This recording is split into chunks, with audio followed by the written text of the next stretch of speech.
2019 ISFR report ప్రకారం మనకు భారతదేశంలో అడవులు పెరిగిన రాష్ట్రాల గురించి మనం ఈరోజు తెలుసుకుందామండి. అయితే 2019 ఐఎస్ఎఫ్ఆర్ రిపోర్ట్ ప్రకారం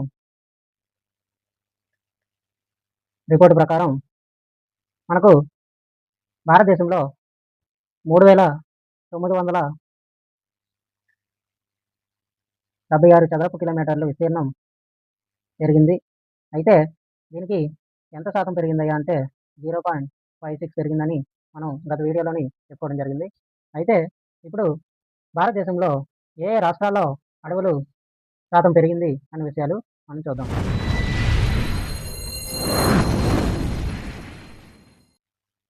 hello hi friends, welcome back to our channel. Friends, మన భారతదేశంలో అడవులు పెరిగిన రాష్ట్రాలు, భారత్లో అడవులు పెరిగిన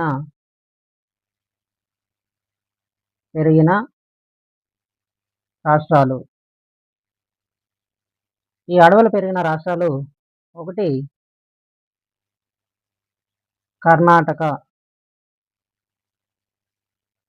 కర్ణాటకలోని 1025 చదరపు కిలోమీటర్ల విస్తీర్ణం మనకు అడవులు పెరగడం జరిగింది. అయితే రెండోది ఆంధ్రప్రదేశ్. ఈ ఆంధ్రప్రదేశ్లో ఎంత పెరిగిందయ్యా అంటే 990 చదరపు కిలోమీటర్ల విస్తీర్ణం అడవులు పెరగడం మనం చూస్తున్నాం. అయితే మూడోది కేరళ. ఈ కేరళలోని 823 చదరపు కిలోమీటర్లు విస్తీర్ణం మనకు పెరగడం మనం చూస్తున్నాం. అయితే నాలుగోది జమ్మూ అండ్ కాశ్మీర్. ఈ జమ్మూ అండ్ కాశ్మీర్లో ఎంత విస్తీర్ణం పెరిగిందయ్యా అంటే 371 చదరపు కిలోమీటర్ల విస్తీర్ణం మనకు జమ్మూ అండ్ కాశ్మీర్లో కనిపిస్తుంది. అయితే ఐదోది హిమాచల్ ప్రదేశ్. ఈ హిమాచల్ ప్రదేశ్ రాష్ట్రంలోని 334 చదరపు కిలోమీటర్ల విస్తీర్ణం మనకు అడవులు పెరగడం మనకు కనిపిస్తాయి. అలాగే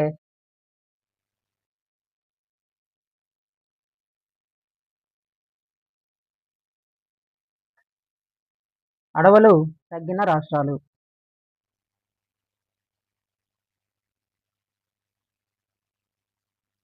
అడవులు తగ్గిన రాష్ట్రాలు. ఈ అడవులు తగ్గిన రాష్ట్రాలు ఏవో మనం చూద్దాం. 1 మణిపూర్.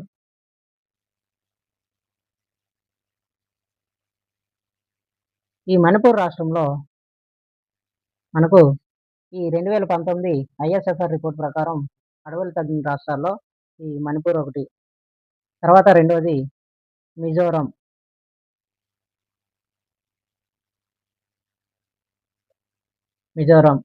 మూడోది ఏసీపీ అంటే అరుణాచల్ ప్రదేశ్. మనకు అడవులు పెరిగిన రాష్ట్రాలు కర్ణాటక, ఆంధ్రప్రదేశ్, అలాగే కేరళ, జమ్మూ అండ్ కాశ్మీర్, హిమాచల్ ప్రదేశ్. అదేవిధంగా మనకు అడవులు తగ్గిన రాష్ట్రాలు ఏవయ్యా అంటే మణిపూర్, అలాగే మిజోరం, అరుణాచల్ ప్రదేశ్. ఈ 3 రాష్ట్రాల్లో మనకు అడవులు తగ్గిన రాష్ట్రాలుగా మనం చెప్పుకోవడం జరుగుతుంది. అలాగే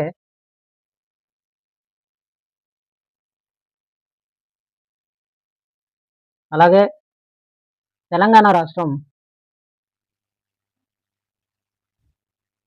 రాష్ట్రంలోని మనకు 163 చదరపు కిలోమీటర్లతో పెరిగిన రాష్ట్రాల్లో 9వ రాష్ట్రం కింద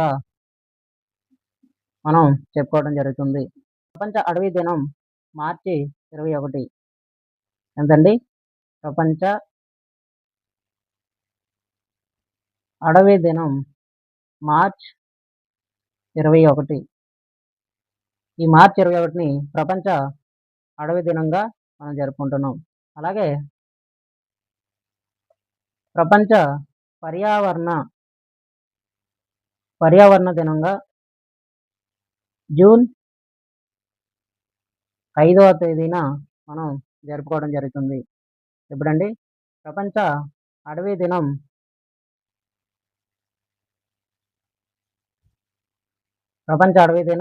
మార్చి 21 ప్రపంచ పర్యావరణ దినం జూన్ 5వ తేదీ.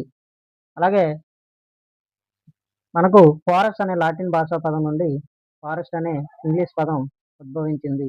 అలాగే ఫారెస్ట్ అనగా ఏంటంటే గ్రామ వెలుపల ప్రాంతం లేదా గ్రామ సరిహద్దు ప్రాంతాన్ని మనం ఫారెస్ట్‌గా మనం చెప్పుకోవడం జరుగుతుంది. అలాగే తర్వాత చూసినట్లయితే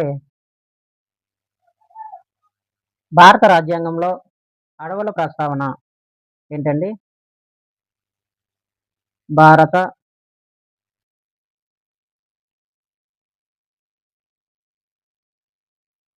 అడవుల ప్రస్తావన.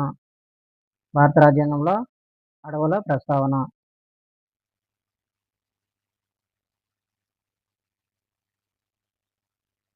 ఈ భారత రాజ్యాంగంలో అడవుల ప్రస్తావన ఏంటో మనం చూద్దాం. అయితే ఆదేశిక సూత్రాలు.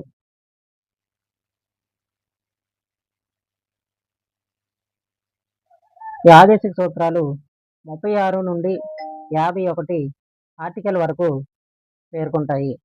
ఏంటండి? ఈ ఆదేశిక సూత్రాలు 36 ఆర్టికల్ నుండి 51వ ఆర్టికల్ వరకు మనకు ఆదేశిక సూత్రాల గురించి మనం పేర్కోవడం జరుగుతుంది. దీంట్లో 48 ఏ అనే ఆర్టికల్ అడవులను అలాగే అడవి జంతువులను పరిరక్షించాలని పేర్కొనడం జరుగుతుంది. ఏంటండి? మనకు దీంట్లోని 48 ఏ ఆర్టికల్ ఏం చెప్తుందయ్యా అంటే అడవులను, అడవులు జంతువులను పరిరక్షించాలని మనకు 48 సబ్ ఆర్టికల్ ఏ మనకు పేర్కొనడం జరుగుతుంది. అలాగే ప్రాథమిక విధులు.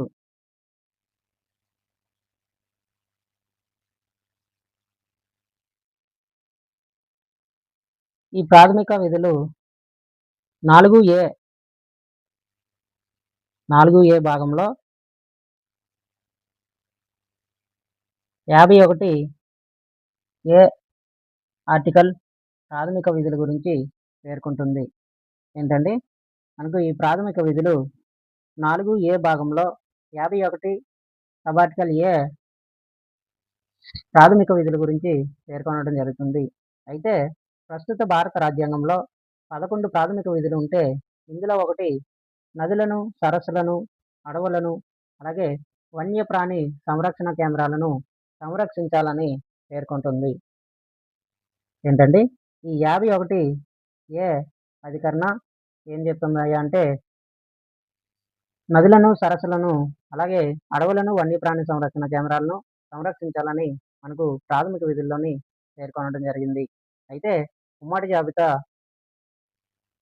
మనకు ఉమ్మడి జాబితాలోని ఏం చెప్తుందంటే అడవుల యొక్క ప్రస్తావన ఉమ్మడి జాబితాలో మనకు కనిపిస్తుంది.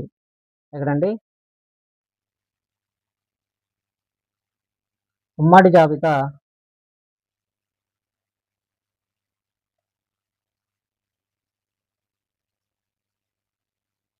ఉమ్మడి జాబితాలోని మనకు అడవుల యొక్క ప్రస్తావన కనిపిస్తుంది. అయితే 1980 అటవీ పరిరక్షణ చట్టం మనకు రావడం జరిగింది. అయితే కేంద్ర ప్రభుత్వం అనుమతిని కేంద్ర ప్రభుత్వం అనుమతి లేనిదే రాష్ట్రాలు అడవులను అలాగే అడవి ఉత్పత్తులను ఇతర ప్రయోజనాలను ఉపయో 1980 అటవీ పరిరక్షణ చట్టం ఏం చెప్పిందయ్యా అంటే కేంద్ర ప్రభుత్వం అనుమతి లేనిదే రాష్ట్ర ప్రభుత్వాలు అడవులను అలాగే అడవి ఉత్పత్తులను ఇతర ప్రయోజనాలకు ఉపయోగించరాదని పేర్కొనడం జరిగింది. అలాగే 1980, 1982 వరకు సామాజిక అడవుల పథకం సామాజిక అడవుల పథకం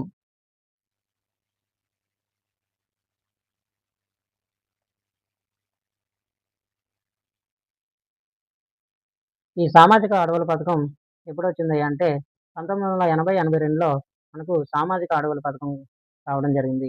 అయితే ప్రతిపాదన ఎప్పుడు జరిగిందయ్యా అంటే 5వ పంచవర్ష ప్రణాళిక కాలంలో 1974, 78 సంవత్సరంలో మనకు ఈ అడవుల సామాజిక అడవుల పథకం కోసం ప్రతిపాదన అనేది ఇప్పుడండి మనకు సామాజిక అడవుల పథకం ప్రతిపాదన 5వ పంచవర్ష ప్రణాళిక కాలంలో 1974-78 సంవత్సరంలో మనకు జరగడం జరిగింది. అమల్లోకి వచ్చింది 6వ పంచవర్ష ప్రణాళిక కాలంలో మనకు ఈ సామాజిక అడవుల పథకం ఎప్పుడు అమల్లోకి వచ్చిందయ్యా అంటే 1985 కాలంలో మనకు ఈ సామాజిక అడవుల పథకం అమల్లోకి రావడం జరిగింది. అలాగే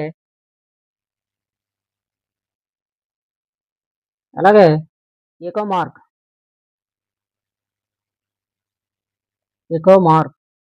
ఈ ఎకోమార్క్ అంటే ఏంటి? పర్యావరణానికి హాని కలిగించకుండా తయారు చేసే వస్తువులపై ఎకోమార్క్ని ముద్రిస్తారు. ఏంటండి? పర్యావరణానికి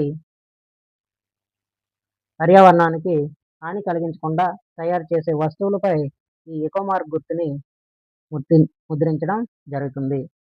అలాగే తర్వాత చూసినట్లయితే రెడ్ డేటా బుక్. ఏంటండి? Red data book. ఈ రెడ్ డేటా బుక్ అంటే ఏంటి?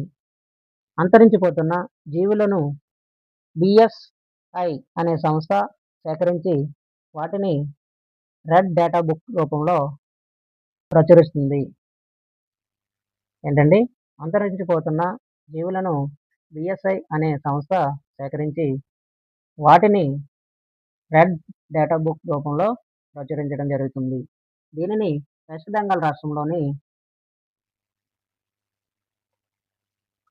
బెంగాల్ రాష్ట్రంలోని కలకత్తా ప్రధాన కార్యాలయంగా ఏర్పాటు చేశారు. ఏనండి? ఈ BSI అనే సంస్థని వెస్ట్ బెంగాల్ రాష్ట్రంలోని కలకత్తా ప్రధాన కార్యాలయంగా ఏర్పాటు చేయడం జరిగింది. 1890 ఫిబ్రవరి 13న ఏర్పాటు చేయడం జరిగింది. ఇప్పుడండి 1890 సంవత్సరంలో ఫిబ్రవరి 13వ తారీఖున ఈ BSI సంస్థను ఏర్పాటు చేయడం జరిగింది. ఈ BSI అంటే ఏంటి? Botanical BSI. ఈ BSI అంటే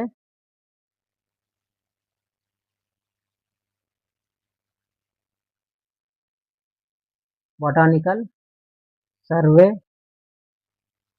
of India. Botanical survey of India.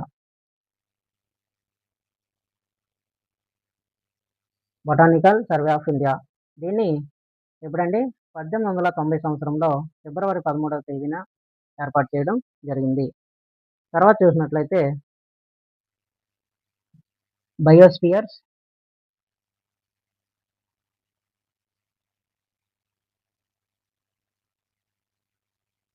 రిజర్వర్లు.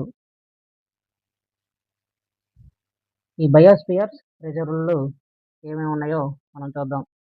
వీటి యొక్క సరిహద్దులను పార్లమెంట్ చట్టం ద్వారా నిర్ణయించడం జరుగుతుంది. ఏంటండి? ఈ బయోస్పియర్ల రిజర్వుల యొక్క సరిహద్దులను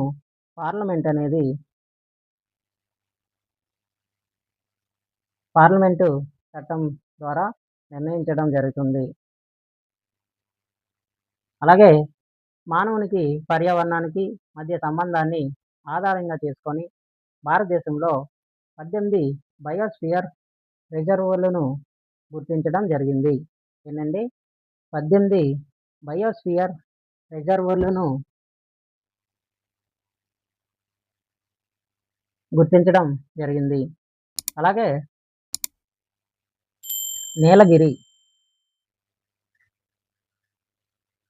ఈ నీలగిరి బయోస్పియర్ ఇది భారతదేశంలోనే మొట్టమొదటి బయోస్పియర్. భారత్లో మొట్టమొదటి బయోస్పియర్ ఏదండి? నీలగిరి బయోస్పియర్. దీన్ని 1986 ఆగస్ట్ 1న ఏర్పాటు చేయడం జరిగింది. ఎప్పుడండి? 1986 ఆగస్టు 1 తారీఖున దీన్ని ఈ నీలగిరి బయోస్ఫియర్‌ని ఏర్పాటు చేయడం జరిగింది. ఇది 3 రాష్ట్రాల్లో కలదు. ఈ నీలగిరి బయోస్ఫియర్ 3 రాష్ట్రాల్లో కలదు.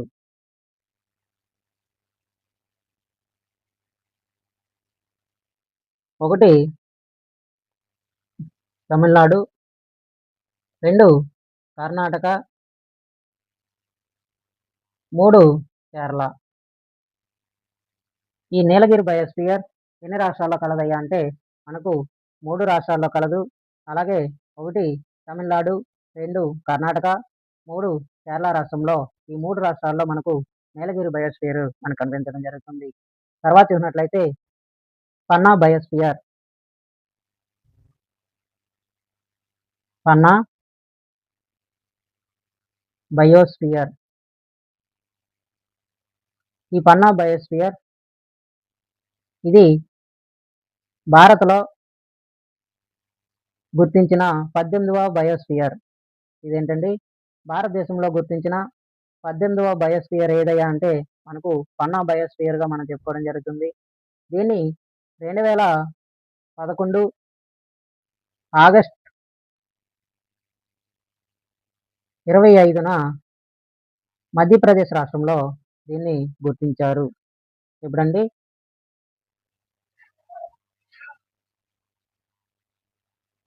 దీన్ని ఈ పన్నా బయోస్ఫియర్‌ను 2011 ఆగస్ట్ 25న దీన్ని మధ్యప్రదేశ్ రాష్ట్రంలో గుర్తించడం జరిగింది. ఇది మనకు 18వ బయోస్ఫియర్‌గా మనం చెప్పుకోవడం జరుగుతుంది. అలాగే రన్ ఆఫ్ కచ్. ఏంటండి? రాన్ ఆఫ్ కచ్. తర్వాతది రాన్ ఆఫ్ కచ్.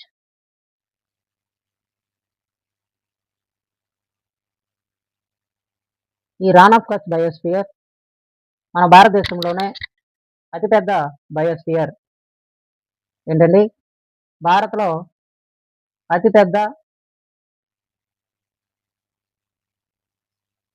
అతిపెద్ద బయోస్ఫియర్ ఏదయ్యా అంటే మనకు రన్ ఆఫ్ కచ్. ఈ రన్ ఆఫ్ కచ్ బయోస్ఫియర్ యొక్క విస్తీర్ణం ఎంతయ్యా అంటే 12,454 చదరపు కిలోమీటర్ల విస్తీర్ణం మనకు ఈ రాన్ ఆఫ్ కచ్ బయోస్ఫియర్. ఇది ఎక్కడుందయ్యా అంటే మనకు గుజరాత్ రాష్ట్రంలో మనకు కలదు. ఎక్కడండి? గుజరాత్.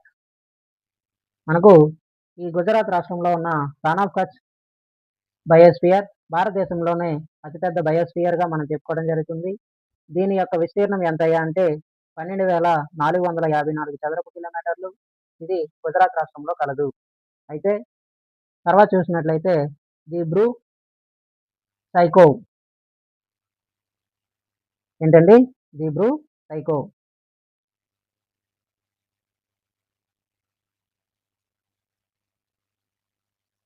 దిబ్రూ సైఖోవ్ అనే బయోస్ఫియర్ మన భారతదేశంలోనే అతి చిన్న భారత్‌లో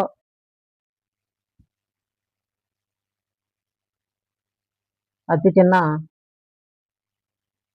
చిన్న బయోస్ఫియర్ ఏదయ్యా అంటే మనకు దిబ్రూ సైఖోవ్ అనే బయోస్ఫియర్.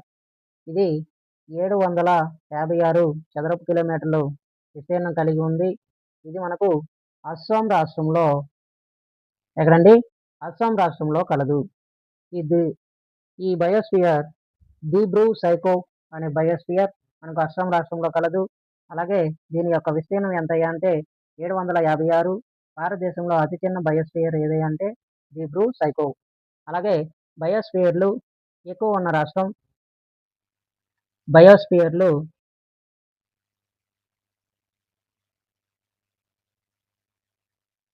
బయోస్ఫియర్స్ ఎక్కువ ఉన్న రాష్ట్రం